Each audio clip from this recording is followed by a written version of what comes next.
Oi, eu sou Luísa Mandetta e esse é o vídeo do tipo 6 do Enneagrama. Você está na série dos 27 subtipos e dos 9 tipos. Então, hoje é dia de falar dele, do tipo mais complexo, mais ambivalente, que mais gera dúvida. Dúvida é um dos temas desse tipo e na minha experiência de quase uma década ensinando e aprendendo Enneagrama, eu percebo que é o tipo que as pessoas têm um pouco mais de dificuldade em se achar, em se identificar, um pouco mais de dificuldade e um pouco mais de demora também. Então, se você está na dúvida, fique tranquilo. Se você acha que é um tipo 6, está tirando as suas últimas dúvidas, né? Já está alguns meses aí no caminho do desenvolvimento, fica tranquilo, porque isso é o normal, isso é o esperado.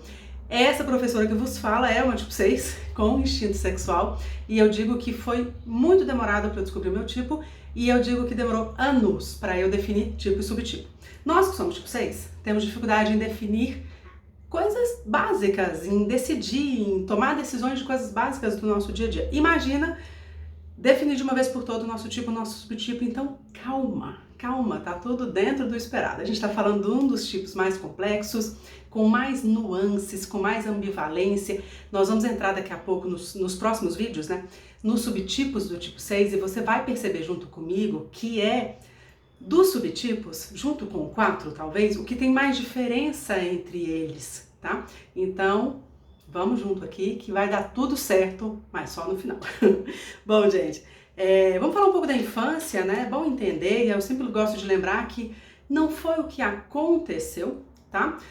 Não foi o que aconteceu, mas é a interpretação daquela criança, com a bagagem que ela já traz, com as predisposições que ela tem de entender o meio, com as condições externas e internas, vai dar uma interpretação para essa criança muito além do que a realidade. Eu estou falando de interpretação. Quando, Luísa? Provavelmente ali até por volta dos seus 8 anos de idade, uma série de coisas que aconteceram que vai fazer com que aquela criança, tipo 6, assim como o Richard Rohr sempre nos lembra, né, que essa criança ela teve uma interpretação de, número 1, insegurança em relação à mãe. Será que minha mãe vai conseguir me manter vivo? É a grande preocupação, né, daquela criança. É claro que ela não sabe dar nome para isso, né, às vezes até numa fase pré-verbal, mas a grande angústia, né, eu vou morrer, ela não vai estar aqui, como é que vai ser, né? Então uma angústia muito grande, que é característica do tipo 6, pode se dar, uma das hipóteses é uma percepção da criança da insegurança da sua mãe, ou figura materna, como vocês podem imaginar, ou quem fez, né, a vez da figura materna, e um certo autoritarismo e instabilidade do pai, tá? Então, geralmente crianças que interpretaram uma certa instabilidade emocional, sem um padrão, não, então se eu fizer isso, acontece isso, sabe? Essas crianças elas interpretaram pela figura paterna uma instabilidade, uma falta de padrão, um estouro de emoção sem muita razão de ser, através da figura paterna, somado a um certo autoritarismo. Richard Rohr também fala o seguinte: é meio que esperado isso do papel da mãe e do pai, sabe? É meio que esperado, você tem um bebezinho ali, né? Então, como é que eu vou fazer? Como é que vão ser as coisas? E agora? Tá chorando por quê? É fome?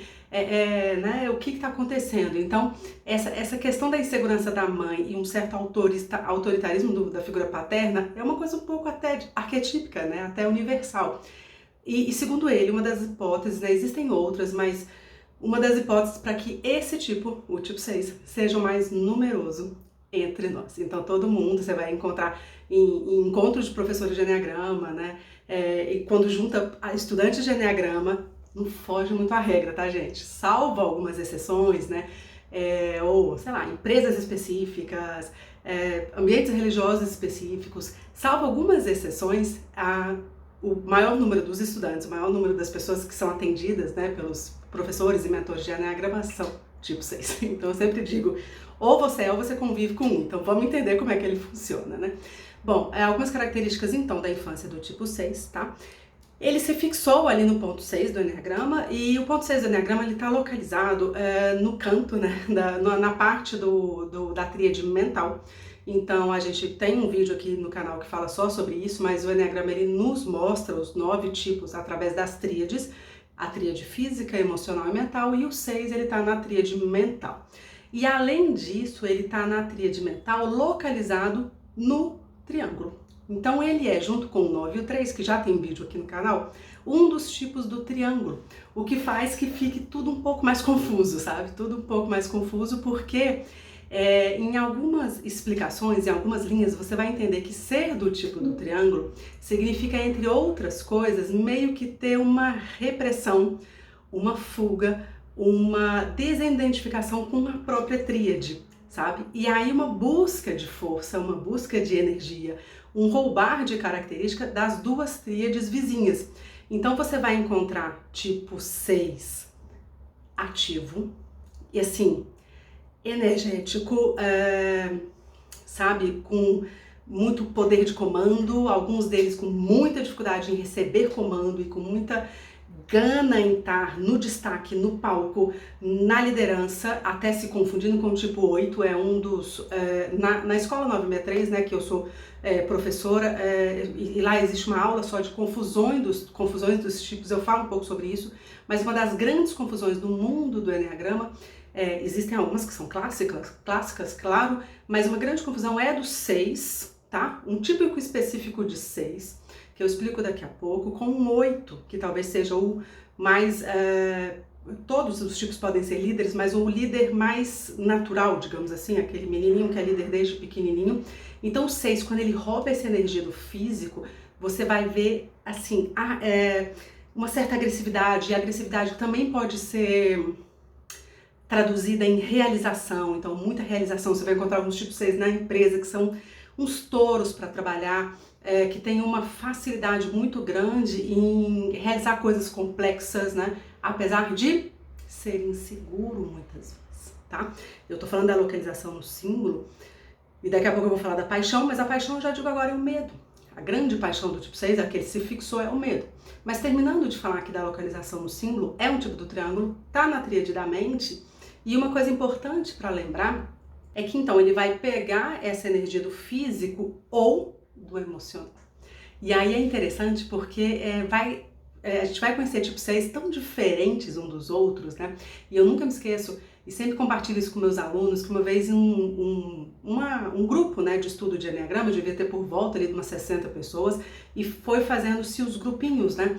Dos tipos 6, dos tipos, né, de todos os tipos. E o grupo do tipo 6, no trabalho específico que tinham que fazer, né, uma dinâmica específica, foi o grupo que mais chorou, sabe? O grupo que mais se emocionou, o grupo que mais entrou em contato com a própria emoção.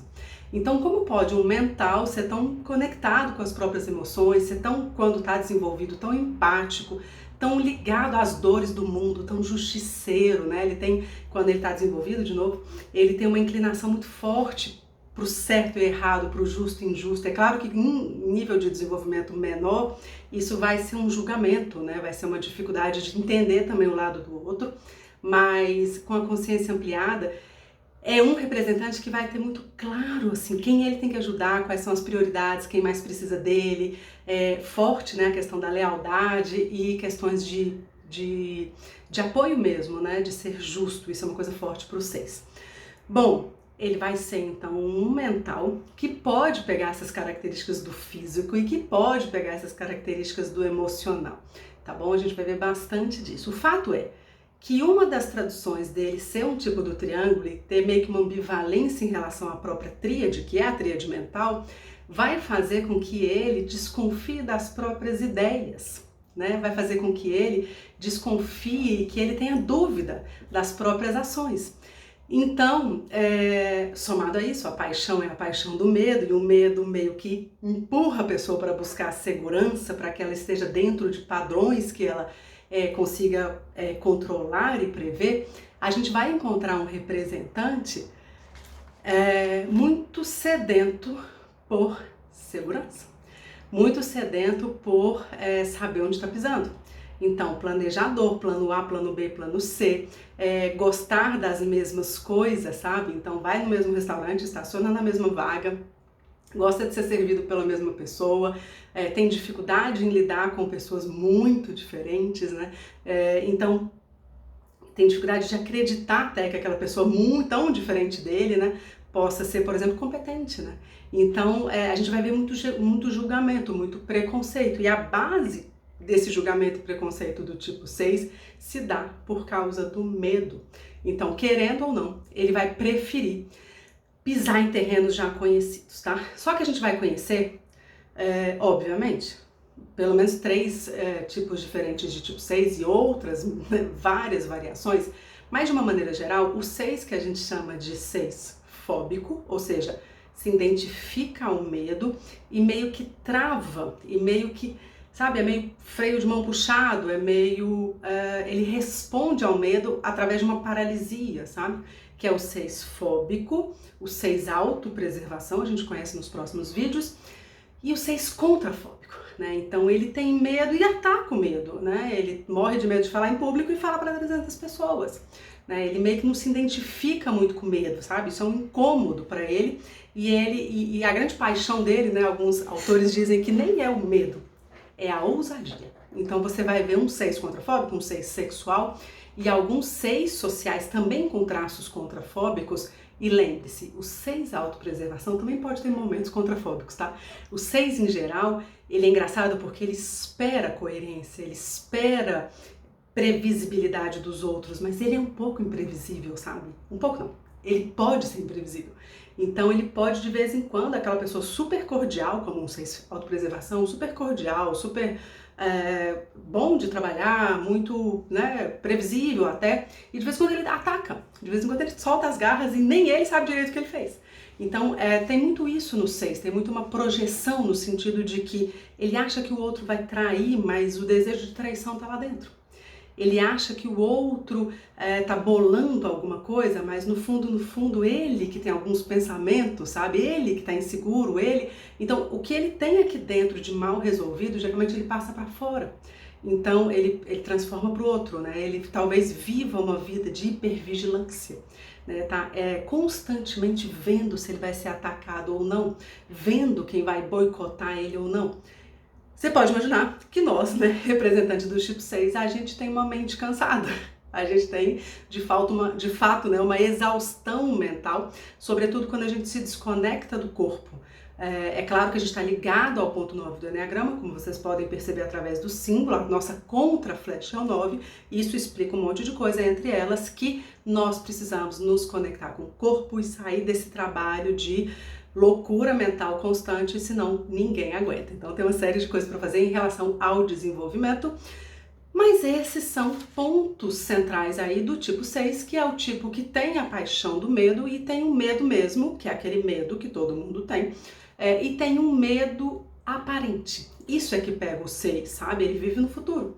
A cabeça está projetando o futuro. O que pode acontecer? Como é que eu posso como é que eu posso garantir que eu não sofra com isso? Então, no lado positivo, ele é um baita de um planejador, né? Ele é um baita de um gestor de risco, ele se dá muito bem, inclusive, em áreas empresariais, assim, né? Dentro da empresa, ele se dá muito bem em áreas muito conflituosas, em áreas que precisam de muita adrenalina, sabe? Meio que nós, tipo 6, somos um pouco viciados em adrenalina, né? Alguns de nós temos uma coisa assim, se tá tudo muito tranquilo, meio que inconscientemente a gente vai cutucar para ver o que pode dar uma complicada. Porque acaba que a gente foi ficando meio que viciado nessa hipervigilância, nessa adrenalina, né? E é claro que o estresse, a ansiedade, ela pode ser boa para o ser humano, a gente só tá aqui porque, né, os nossos antepassados tiveram medo, tiveram ansiedade e construíram ocas, né, e construíram, enfim, cavernas para fugir lá dos tigres de Bengala. Então a ansiedade, ela pode ser boa sim. O problema é que, sobretudo hoje em dia, que a gente não se desconecta mais, a ansiedade continua. Então a ansiedade, ela continua presente meio que 24 horas do dia quando a gente não toma cuidado. E aí, de fato, a gente vai ter os problemas de ficar muito agressivo, de ficar muito paranoico, de ficar muito achando que tá todo mundo querendo boicotar e ficar na defensiva o tempo todo. Então, eu vou te convidar para vir comigo. Esse é o tipo que mais se tem notícia. Então, eu espero que esse vídeo tenha sido útil para você começar a conhecer esse tipo com o único intuito de sair dele, de melhorar, de entender quais são as melhores características que ele tem, colocar luz nela e colocar luz também nas sombras, colocar luz também aonde pode melhorar, principalmente para que você seja uma pessoa melhor com os outros, principalmente para que você seja uma melhor pessoa com as pessoas que você ama. E é isso que a gente está propondo através da série dos 27 subtipos.